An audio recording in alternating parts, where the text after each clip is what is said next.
شیخ الهند محمود الحسن رحمت الله علیه چې کله د مالټا د جیل نه وروته او دیوبند ته رالی نو د علماو مجمع ته خطاب کو. تقریبا د مالټا په جیل کې هغه 4 کاله تیر کړي د انګریزانو خلاف هغه تحریک چلول او بیا هغه چې کوم د جیل ته کړو.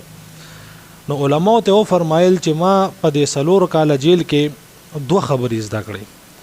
2 خبرې مې زده کړې او هغه تاسو ته وایم چې زمونږ د زلالت د بربادي او د تباهي او د در په در چې یو د دې صرف او صرف چې کوم د 2 وجې دي. زمونږ د مسلمانانو نه چې کوم د لار خطا شوی ده صرف د 2 وجو د وجې آی کې چې کوم د اول وجه کوم بیان کړه غدا وا چې مونږ د قران نه ډیر لريو. مونږ چې کله جنې ودیږي نو قران وته په سر باندې کېدو، کله چې مړ وشي نو هغه د پر ختمونه کو، کله چې رانه سوغلا وکي نو هغه پس ختمونه کو، کله چې مونږ سره سوغ ظلم یا جبر وکي نو دغه پس قران ډبو، او کله چې زمونږ کې سم مسله راشي نو د دم او د تعویز د پاره چې کوم د مون قران راجو باقی په قران کې چې کوم احکامات دي او کوم مسائل دي کومي طریقې د ژوندۍ تیرولو دي د کوم سيزون نه منع فرمایي د الله جل شانه او کوم سيزون حکم کړي دي دغه مونږ ته نه پته لګي نه مونږ کو نه مونږ دای باره کې چې کوم د کوشش کړي دي چې مونږ د قران زده کړو وکړو. نو زمونږ د تباهي او د بربادي اوله وجه چې کوم د اقدار چې مونږ قران پرې هره او دویم وجه چې هغه کوم بیان کړه غدار چې په مونږ تاسو کې اختلاف ته اتحاد نشته زموږ په مسلمانانو کې فرقواریت مونږ تاسو کې عام دی، یو بل ته کافرانو او یو بل سره چې کوم د یوځای کی ګونه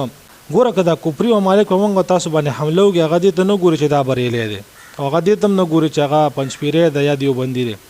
هغه بسانه تاسو کې چې ته مسلمان یې او کنه کته چې زه مسلمان یم هغه دې ډایرکټ شوټ کوي ولې دي هغه دې نه ګوري چې رقم مذهب سره تعلق ساتي.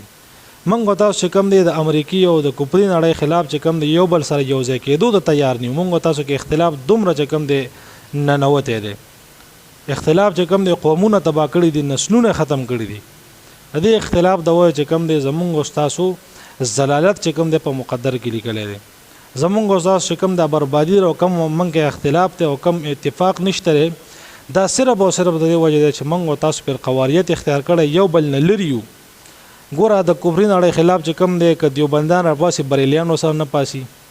پنځپیریان هم سره نه پاسي اهل حدیث هم سره نه پاسي ولی موږ په خپل اختلاف کې دومره نه نوتیو چې موږ وي خدای دې غرق او پر کې دوی دې په ټول خدای تباہ برباد کی. نو دوه وجه علماء ته ذکر کې اول وجه دا چې قرآن نه لريواله او دویم وجه دا چې موږ تاسو کې اختلاف رانه وته اختلاف چې ترسو ختم شوی نه اتحاد راغلی نه نو موږ تاسو مسلمانان چې کوم نه کامیابی دي نشو.